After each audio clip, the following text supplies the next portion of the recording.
cette présentation-là, on va étudier la topologie des DDA, c'est-à-dire la topologie de data analysis. On va étudier comment l'appliquer dans des problèmes réels. Tout d'abord, on va donner une introduction et on va discuter les motivations, c'est-à-dire pourquoi on a fait recours à la topologie pour résoudre des problèmes réels.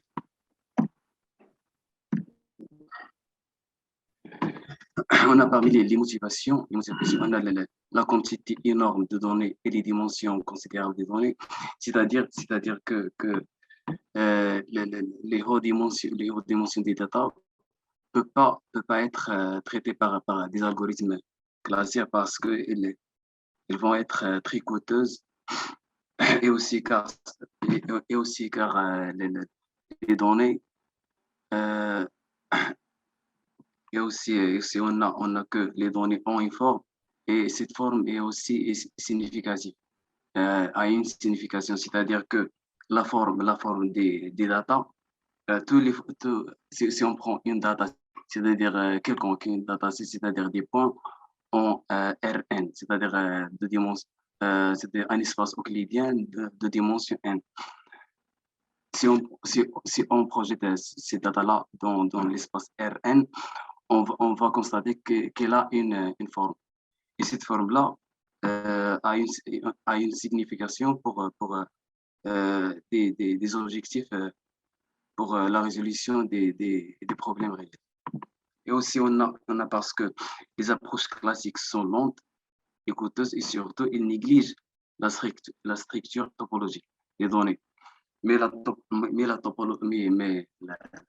TTA, c'est-à-dire la topologie de data analysis, elle prend en considération la topologie, c'est-à-dire la structure topologique des données. On a ici les points forts de la topologie. Parmi les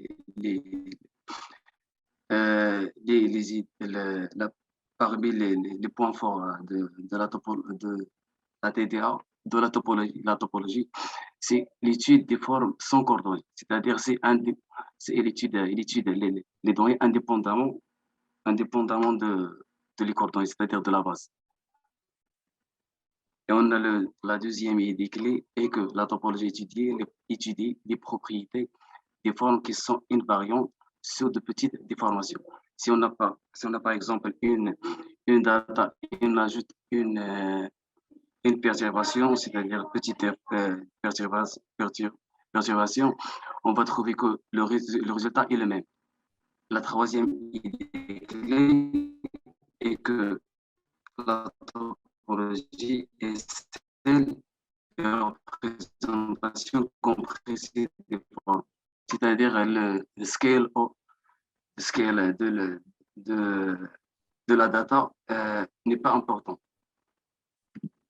On a aussi on a des problèmes. Les problèmes que la topologie pose, c'est que la topologie peut pas être directement fournir à l'image. C'est-à-dire, on doit la reformuler. On a parmi les outils qu'on peut utiliser pour fournir la topologie aux machines, c'est la topologie algébrique. La topologie algébrique, c'est la branche des mathématiques qui utilise les outils de l'algèbre abstraite pour étudier les espaces topologiques. C'est-à-dire la topologie, c'est-à-dire pour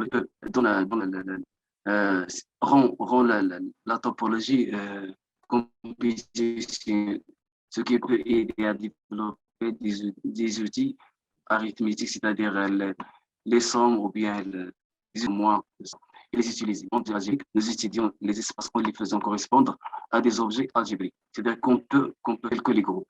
Et en mettant ainsi un jeu de nouvelles méthodes, intuition issue de l'algèbre, c'est-à-dire les opérateurs, qu'on peut faire des opérations mathématiques pour des objets de la topologie, pour répondre aux questions topologiques.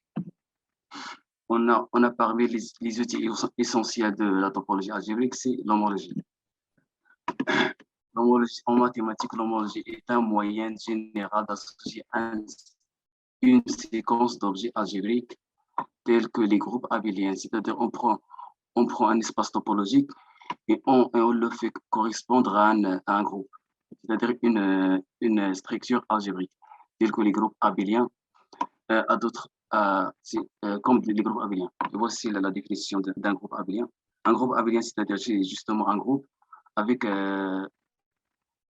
avec la notion de la commutativité, c'est-à-dire un groupe commutatif. Et aussi un exemple de groupe abélien, c'est Z en menu de l'opérateur plus.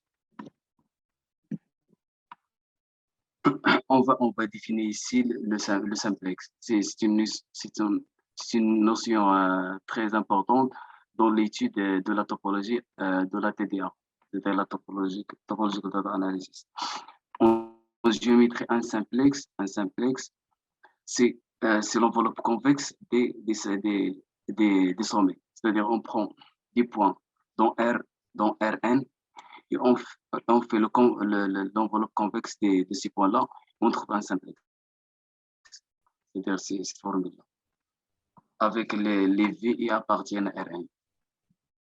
C'est ça, un simplex, un simplex dans un zéro simplex, c'est un point, un sommet, et un simplex dans dimension 1, c'est-à-dire un arrêt ici, et on a un triangle et un tétraèdre. On va ici définir le complexe simplicial, c'est-à-dire une notion aussi très importante pour l'étude des nuages de points. On commence par définir la notion de face. La notion de face, c'est-à-dire un ensemble d'un ensemble complexe, C, F inclus dans C, et qui vérifie cette condition-là. C'est-à-dire si on prend deux éléments x1 et x2 appartiennent à C et lambda appartient à 0,1, c'est-à-dire la combinaison convexe de x1 et x2, C appartient à F. Si cette condition-là est vérifiée, alors nécessairement on a x1 et x2 appartiennent à F. On a ici la définition d'un complexe simplicial. Un complexe simplicial, c'est une forme géométrique, c'est-à-dire un ensemble K de simplex, qu'on a vu ici, de simplex, qui vérifie deux conditions. La première condition, c'est toutes les faces de chaque simplex de K appartiennent à K. C'est-à-dire, si on prend un élément de K, on prend une face de K, on va trouver que cette face-là appartient aussi à K. Et la deuxième condition, c'est que l'intersection de deux simplexes non disjoints doit exactement être une de leurs faces. C'est-à-dire, si on prend deux éléments de K, on fait leur intersection, on a deux cas. Si l'intersection est vide, ou bien l'intersection donne une face qui appartient aussi à K. On a aussi deux exemples là. C'est un complexe simplicial, mais celui-là, ce n'est pas un complexe simplicial parce qu'on voit ici que l'intersection de cet arrêt-là ne donne pas une face. Et aussi, c'est un complexe simplicial. Maintenant, on va définir une notion aussi de groupe de chaînes d'un complexe simplicial. C'est-à-dire, on prend un complexe simplicial K, on définit le PM groupe de chaînes, c'est-à-dire CP, de K, si il est constitué de toutes les combinaisons de P simpliciste, c'est-à-dire c'est les sommes qui ont de la forme, cette forme-là, c'est-à-dire toutes les sommes de sigma G avec sigma G est un P simplex. Et aussi, on prend la somme dans Z sur 2Z, c'est-à-dire on a les alpha ici sont dans Z sur 2Z, c'est-à-dire il vaut ou bien 0 ou 1, 0, 1. On a un lien fondamental, c'est le groupe des chaînes est un groupe aussi abélien, c'est-à-dire un groupe qui est commutatif. On a un exemple d'un complexe simplicial, c'est ici. Et on a quelques chaînes simpliciales de 1. Deux cas, c'est-à-dire AB, c'est ABC, BC, AC, ou bien les sommes AB plus AC, ou bien BC plus AC plus AB, c'est-à-dire les sommes qui ont deux éléments. On définit un homomorphisme de frontière, c'est-à-dire une application de CP vers CP moins 1, qui, dans cette équation-là, c'est ici V chapeau I indique que l'ensemble ne contient pas le IM et le IM sommé. C'est-à-dire, on supprime ces éléments-là, on fait la somme.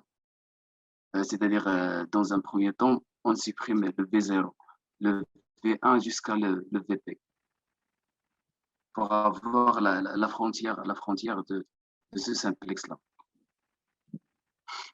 On a une définition aussi. Un simplex de chaîne, c'est une suite de groupes abéliens, c'est-à-dire un simplex de chaîne, c'est-à-dire un groupe constitué de chaînes simplex. C'est les CI. On va définir aussi deux notions qui sont importantes pour définir le groupe d'homologie. C'est le noyau de cette application-là. L'application de frontière, c'est le noyau, c'est-à-dire les éléments qui, si on l'applique, cette application-là, on va trouver 0. L'image, c'est-à-dire l'image de l'image de CP plus 1 par cette application.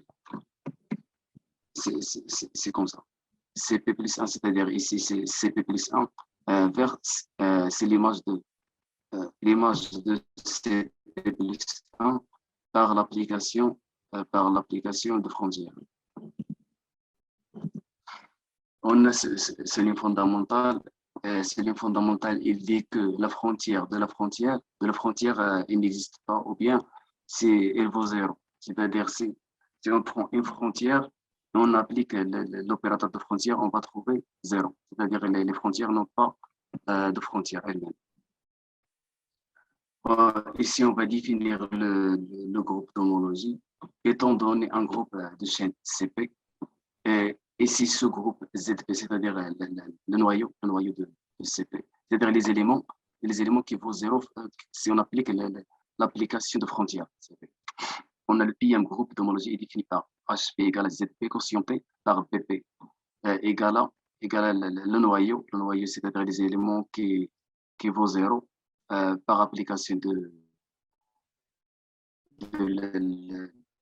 l'application de frontière quotientée par l'image CP. Et on a une remarque ici, c'est que l'image de CP plus 1 inclut donc dans le noyau de l'opérateur l'application de frontière. Car d'après ce lemme-là, on voit que la frontière il vaut 0. On a le PM groupe d'homologie HP, un groupe d'options défini par la suppression des cycles, c'est-à-dire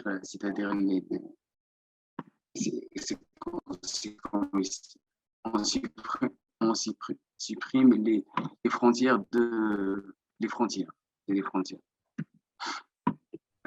qui sont des frontières d'une dimension supérieure.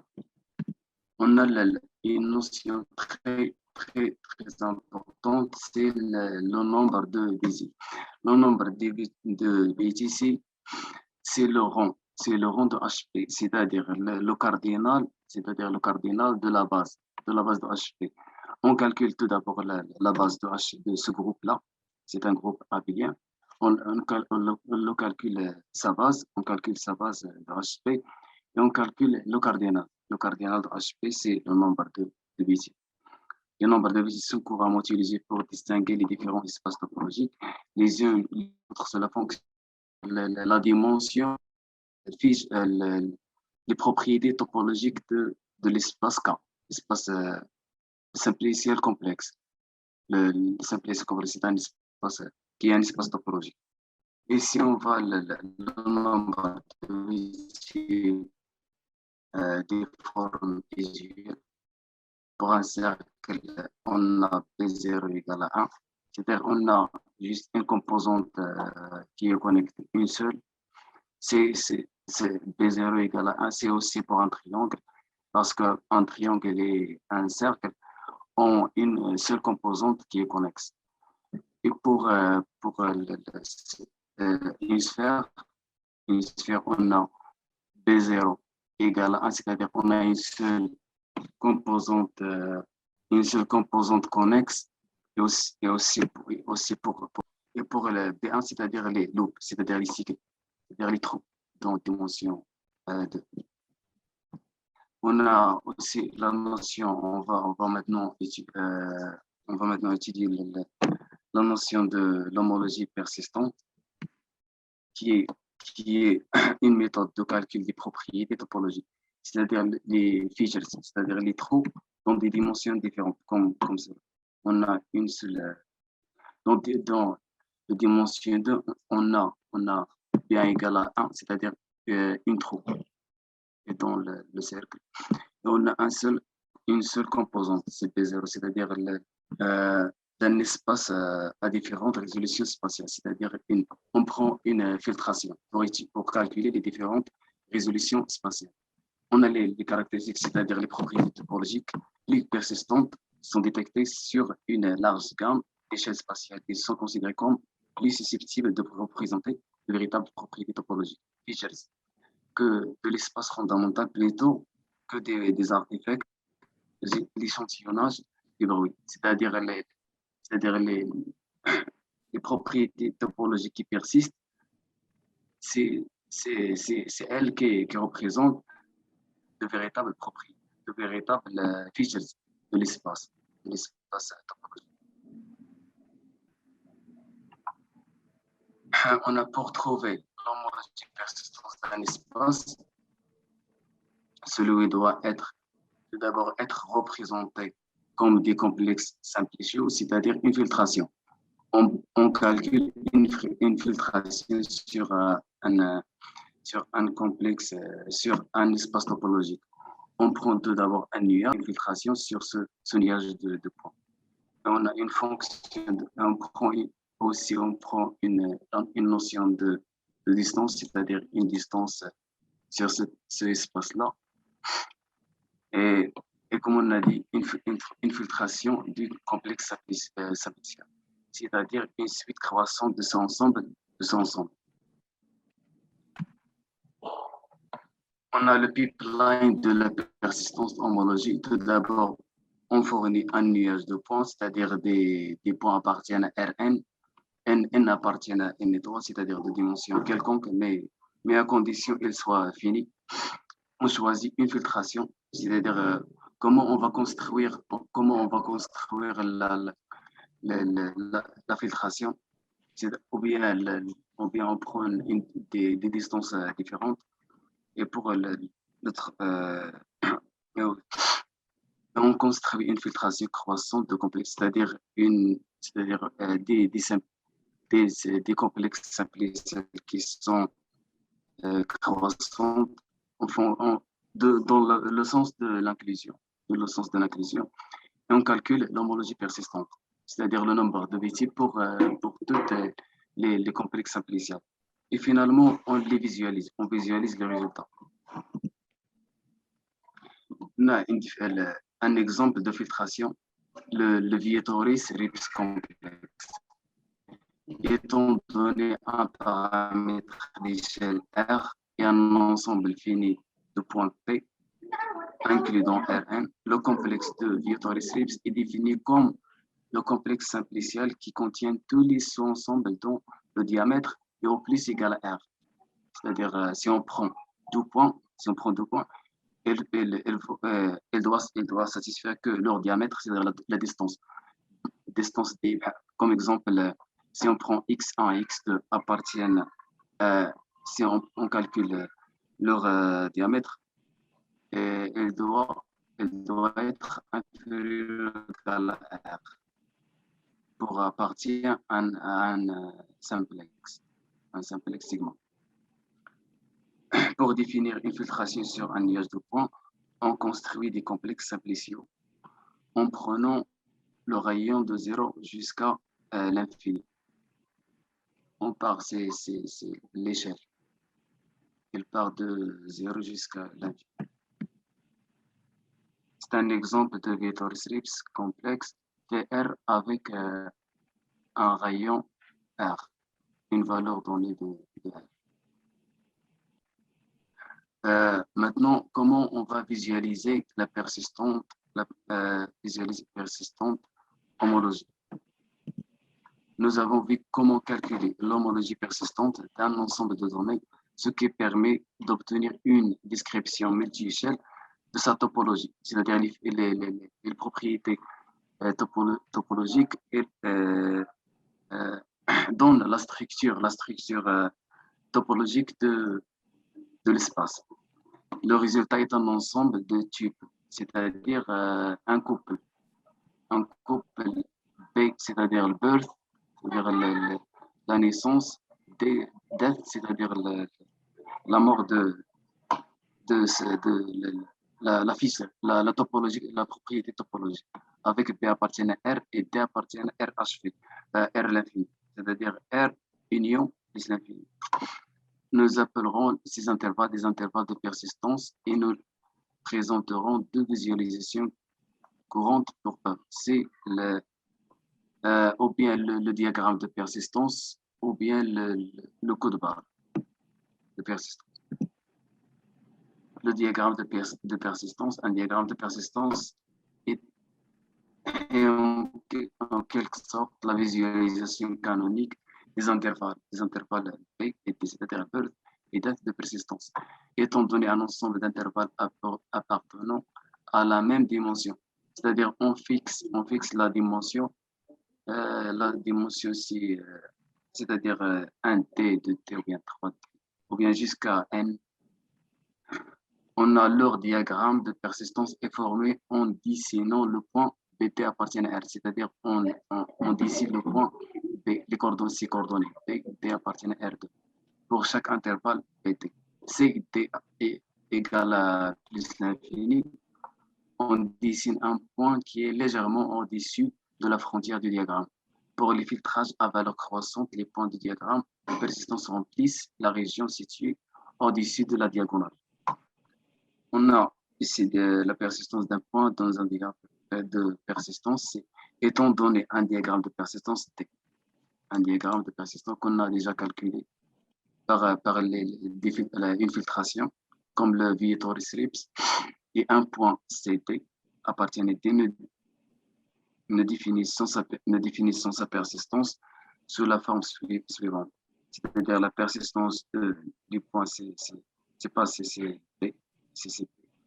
Persistance BD, c'est-à-dire pour un point BD, c'est-à-dire une propriété topologique égale à la valeur absolue de T moins P.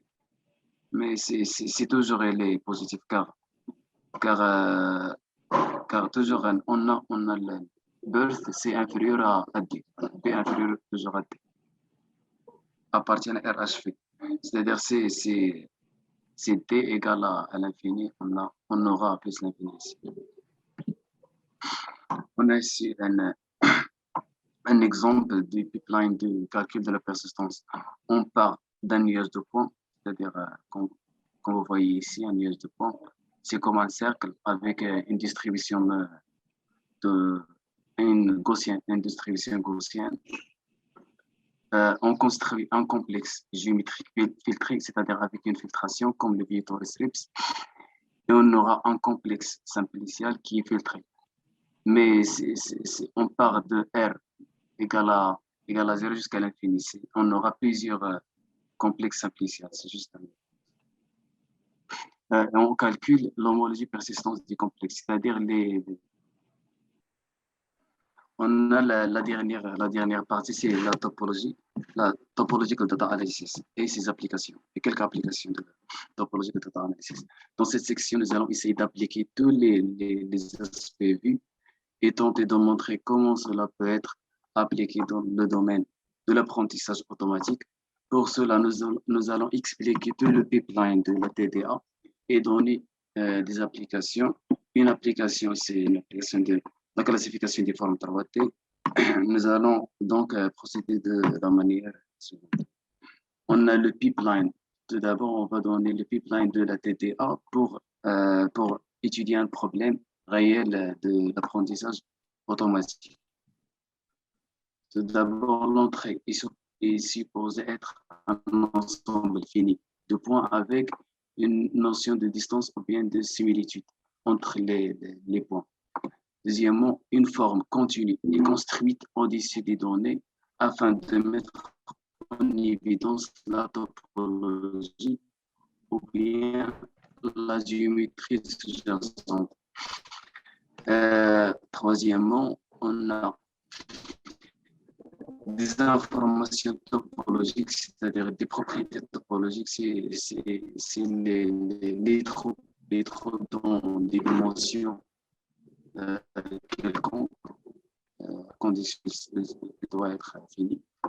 Aux géométriques sont extraites des structures construites sur les et sont extraites des structures construites de la TDA.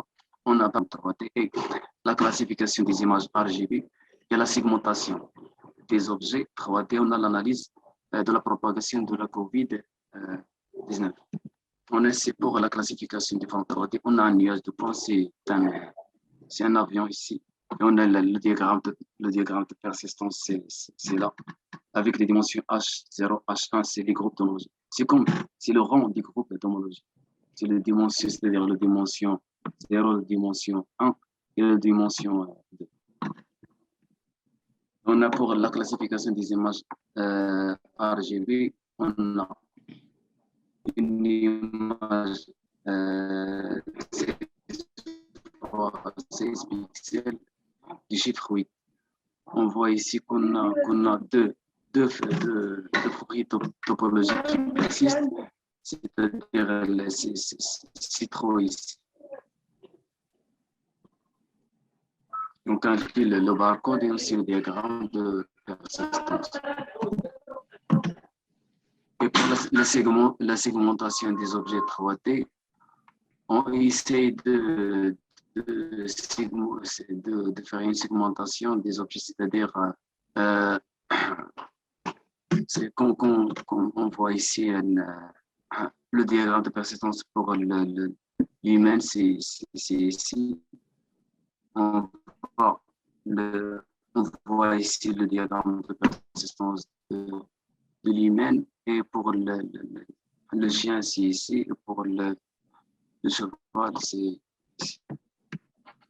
Après avoir exécuté l'homologie de persistance sur nos données, on veut déduire certaines informations. Nous avons des diagrammes de persistance comme résultat qui ne peuvent pas être introduits directement dans l'algorithme d'apprentissage automatique. C'est-à-dire, finalement, c'est très mathématique, mais c'est nécessaire pour, donc, si on veut suivre ce qui se fait. Oui, professeur. Oui. Donc, comme vous avez dit, donc, il y a plein de mathématiques, donc des formules mathématiques, donc c'est pas facile, oui, c'est pas facile à assimiler, donc. Exactement. Oui. Mais c'est ce que les gens aujourd'hui, si on va voir, par exemple, les grandes universités américaines, tous travaillent sur les TDA, donc.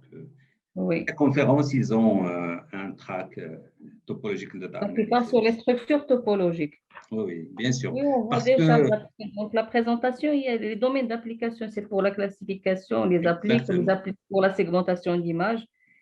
Exactement. Voilà. Oui, bien sûr, c'est très appliqué parce qu'un corps est décrit par la topologie. Donc, et puis même on prend les couches et on essaie de voir quelles sont leurs caractéristiques. Al-Mehdi, essaie de présenter rapidement 2 minutes ou 3 minutes juste, parce qu'en plus, il y a les coupures. Oui, monsieur, connexion, je suis d'accord, juste, oui, on a compris. C'est normal, oui. Merci, monsieur. Après avoir exécuté l'homologie de persistance, sur nos données, on va avoir des diagrammes de persistance qui ne peuvent pas être introduits directement dans l'algorithme d'apprentissage. C'est-à-dire, on doit les transformer, ces diagrammes-là en une forme qui peut être comprise par les algorithmes d'apprentissage automatique. En d'autres termes, nous devons les mettre dans une forme euclidienne, c'est-à-dire un vecteur ou bien une matrice. Pour améliorer notre modèle, on peut utiliser des notions d'entropie ou bien la persistence landscape ou bien la notion. Il y a plusieurs notions pour améliorer notre modèle, comme Betty Curve ou bien utiliser la notion de distance, comme Boltneck distance, et ainsi de suite. C'est juste la classification des formes 3D que j'ai fait l'application sur Python avec la TDA.